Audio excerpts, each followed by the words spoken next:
Bismillahirrahmanirrahim. Assalamualaikum warahmatullahi wabarakatuh. Halo adik-adik semua, bagaimana kabarnya hari ini?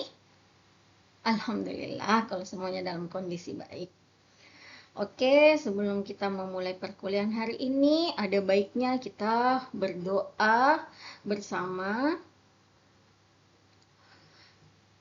Ibu pimpin doa ya. Berdoa menurut agama dan keyakinan masing-masing. Persilahkan.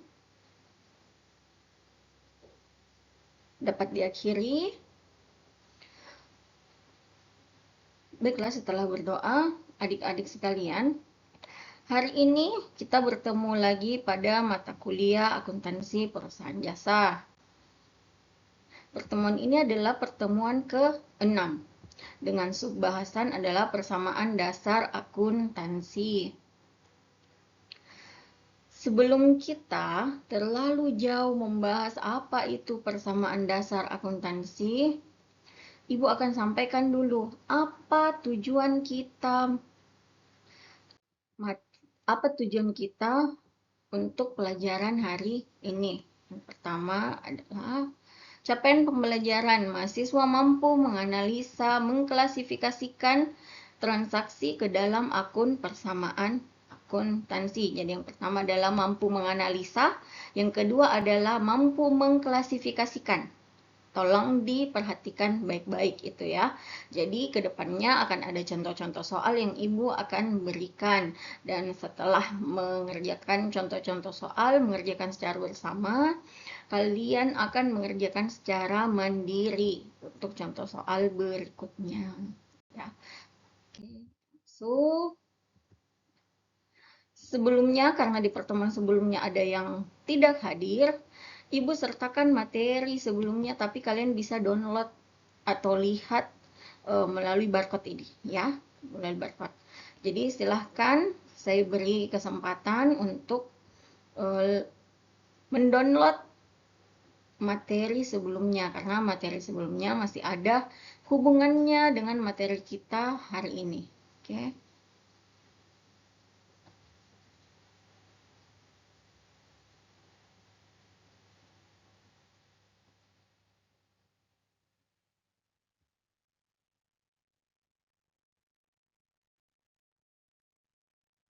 Sudah? Sudah semua?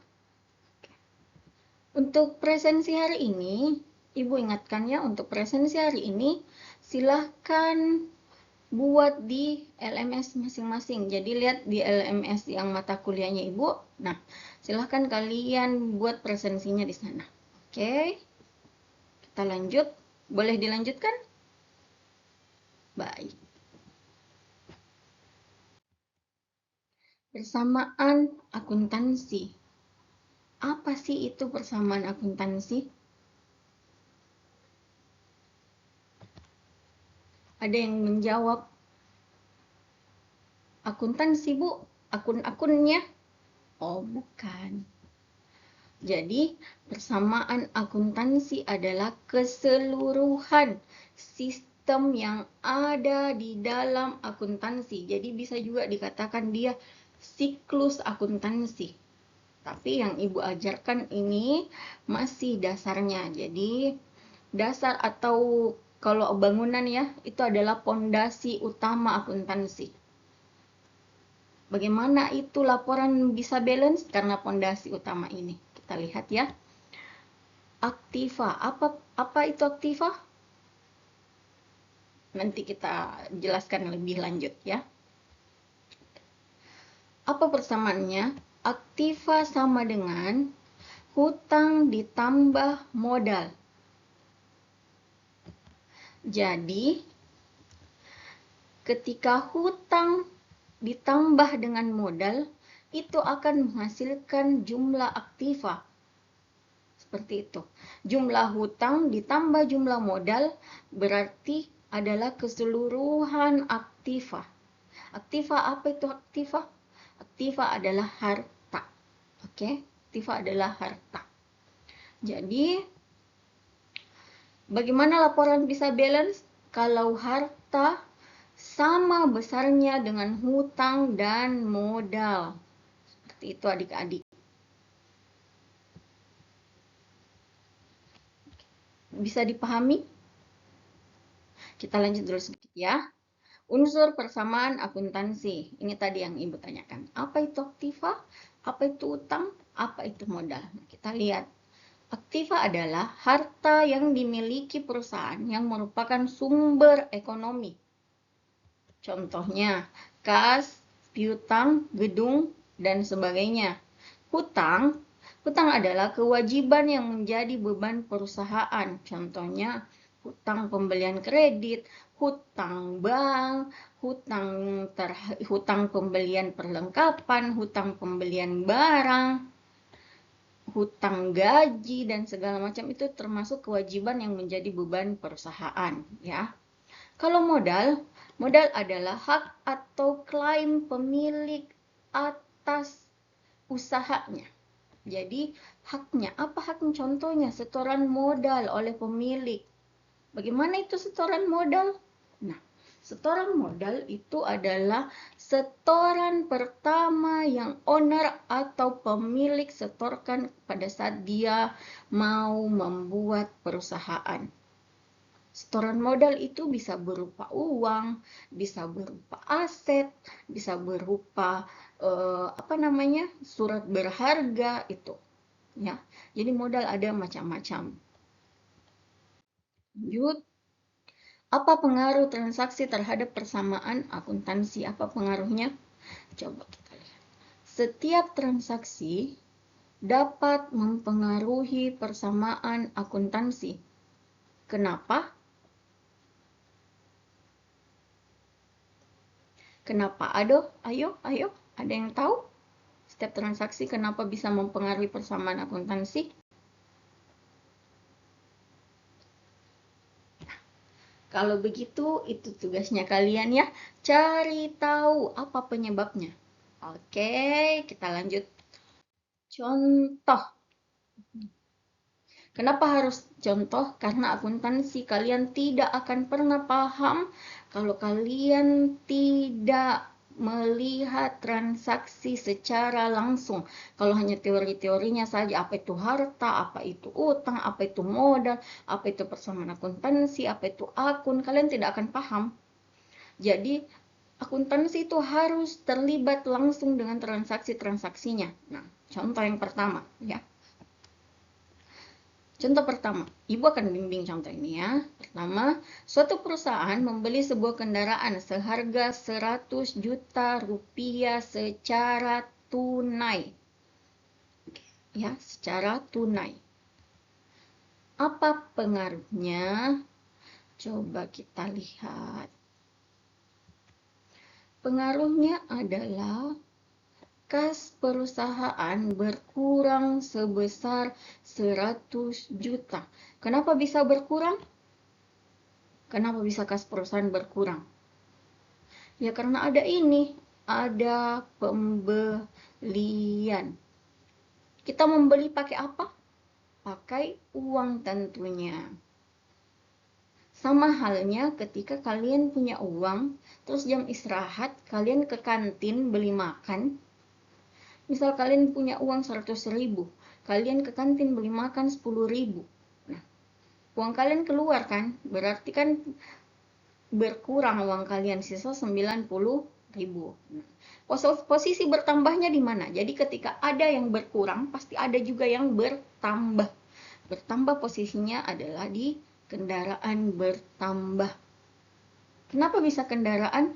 Karena kita membeli kendaraan, bukan membeli tanah atau apa. Apa selain kendaraan yang biasa dibeli oleh perusahaan? Membeli inventaris, misal ya. Jadi jurnalnya adalah kendaraan pada apa? Kendaraan pada kas tentunya. Ya, kas.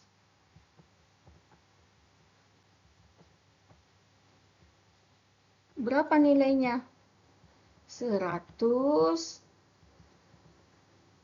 juta. Kayak gitu ya.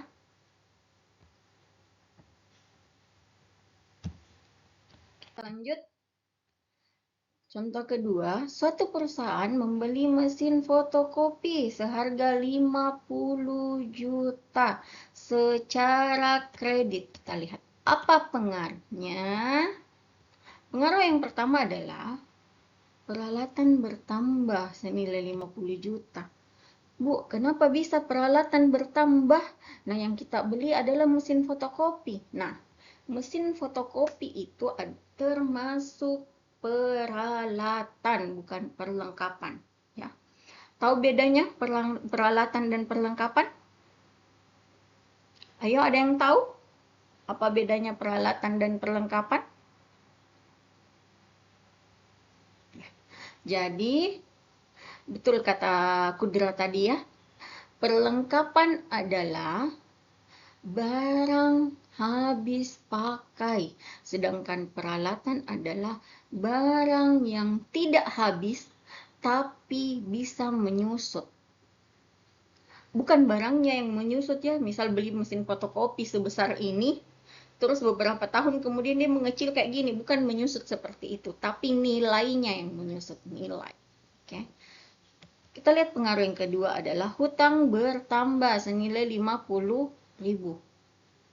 Muncul pertanyaan lagi. Bu, tadi kan kasnya yang berkurang. Kenapa ini ada hutangnya yang bertambah?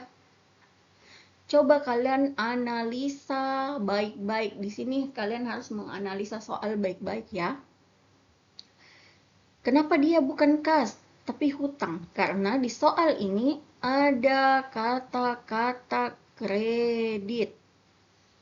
Jadi dia belinya secara kredit. Kalau kredit itu apa? Ya berhutang. Dibayarnya bagaimana? Bisa 2 kali, bisa 3 kali, bisa per termin, atau kita ambil tenor yang beberapa tahun kayak gitu. Jadi bisa dibayar cicil atau dibayar sebulan kemudian, kayak itu juga bisa. Ya. Jadi dia perusahaan membeli mesin fotokopi seharga 50 juta secara kredit. Nah, di sini tidak ada keterangan tambahan kapan akan dibayar atau kreditnya sejenis apa gitu. Karena ada beberapa jenis kredit juga ya. Ada jangka panjang, ada jangka pendek kayak gitu. Sedangkan soal yang tadi dia menunjukkan pembelian secara apa? Coba kita lihat ya. Kita kembali ke slide yang tadi.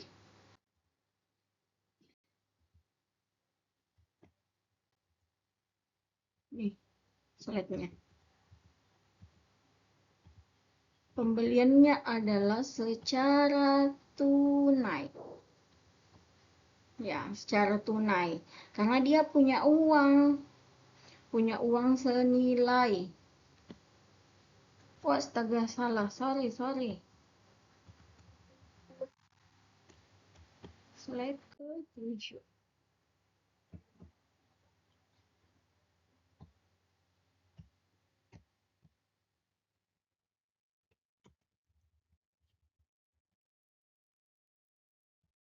Oke, mari kita lanjutkan untuk soal berikutnya. Jadi pembeliannya tadi secara tunai ya, di slide 7 itu. Nah, berbeda dengan pembelian yang di slide 8, dia secara kredit. Oke. Nah, soal selanjutnya adalah satu perusahaan menjual kendaraan seharga 150 juta secara kredit. Kita lihat bedanya. Apa pengaruhnya? Piutang bertambah senilai 150 juta. Dua kendaraan berkurang senilai 150 juta. Jadi selalu imbang ya, antara ada yang masuk, ada juga yang keluar. Nah, yang masuk dan yang keluar itu bukan berarti kita uang dalam bentuk uang, bisa dalam bentuk perlengkapan, bisa dalam bentuk peralatan. Jadi ketika kita menjual ya uanglah yang masuk gitu. Kalau kita menjualnya secara tunai, tidak kredit. Kalau ini penjualan contohnya adalah secara kredit. Jadi kita mencatatnya sebagai piutang, bukan pendapatan, bukan kas, kayak gitu. Jadi ini ya, secara piutang. Apa itu piutang? Ada yang tahu apa itu piutang? Ya, cocok. Piutang adalah pinjaman ke pihak lain, kayak gitu. Ya, kita lanjut.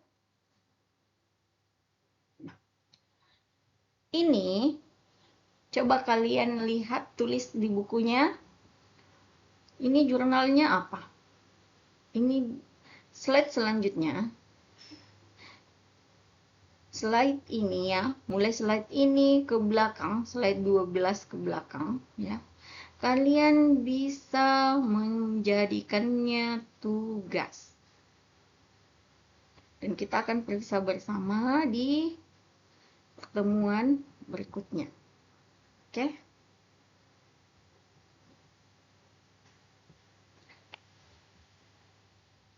Baik adik-adik, demikian penjelasan Ibu mengenai persamaan dasar akuntansi. Untuk tugas, kembali Ibu ingatkan, tugasnya adalah yang di slide 12 sampai slide berapa? 16 ya. Sampai slide 16 tugasnya. Jadi silahkan dikerjakan tugasnya, mumpung masih ada waktunya. Jadi kalian bisa mengerjakannya bersama-sama di kelas ya. Dan materi hari ini ada yang bisa merefleksikannya atau ada bisa yang menyimpulkannya. Apa itu persamaan dasar akuntansi? Kenapa mesti ada persamaan dasar akuntansi?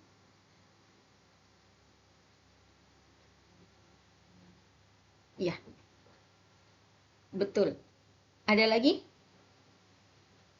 Dari sisi kirinya Ibu, sisi kiri, ada yang mau menjawab?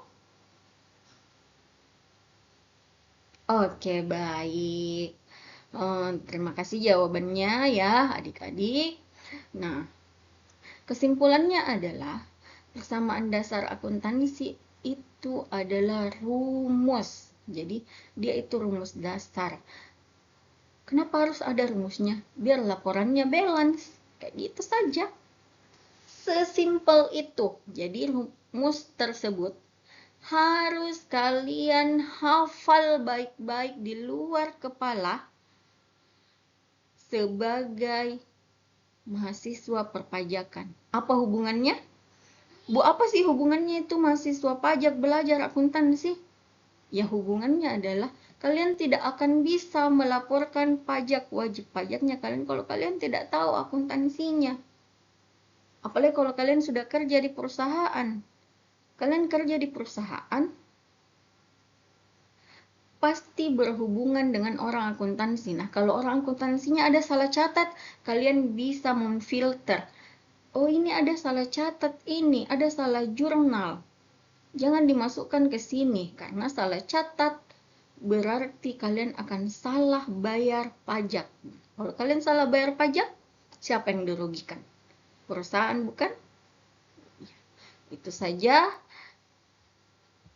Baiklah, demikian presentasi kita hari ini.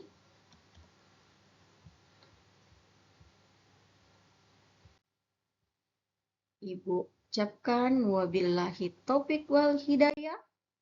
Assalamualaikum warahmatullahi wabarakatuh. Terima kasih adik-adik.